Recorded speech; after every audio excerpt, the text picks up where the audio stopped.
ప్రస్తుతం big boss హౌస్లో X contestants అయితే అడుగు పెడుతున్నారు. ఎందుకంటే 13వ వారం కెప్టెన్సీ టాస్క్ కోసం బిగ్ బాస్ హౌస్లోకి వస్తున్నారు.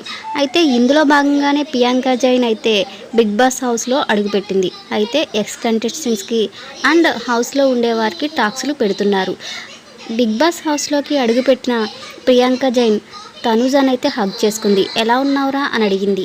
అయితే నేను బాగానే ఉన్నాను, నువ్వెలా ఉన్నావు అని తనూజ అడగడంతో నేను బాగానే ఉన్నాను, నీ ఆట అయితే చాలా బాగుంది, నువ్వు ఆడే విధానం ఎంత బాగుంది అంటే ప్రజలందరికీ చాలా బాగా నచ్చుతుంది. అయితే నువ్వు ఎక్కడ స్టాండ్ తీసుకోవాలో అక్కడ తీసుకుంటున్నావు, ఎక్కడ తీసుకోకూడదో అక్కడ తీసుకోవట్లేదు, అండ్ ఎవరితో ఎలా మాట్లాడాలో నీకు తెలుస్తుంది అని ప్రియాంక జైన్ అయితే తనూజకి ఒక బూస్టప్ అయితే ఇచ్చింది.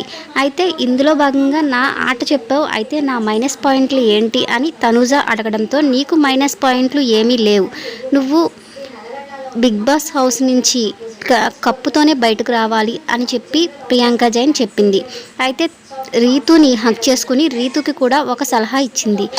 నీ ఆట నువ్వు ఆడు అని సలహా ఇచ్చింది. అయితే మీరు 4 వారాలు మాత్రమే ఉన్నవి, 4 వారాల్లో ఎవరు ఎలా ఉంటారో తెలియదు, చాలా జాగ్రత్తగా ఆడండి అని సలహా ఇచ్చింది ఇద్దరికి.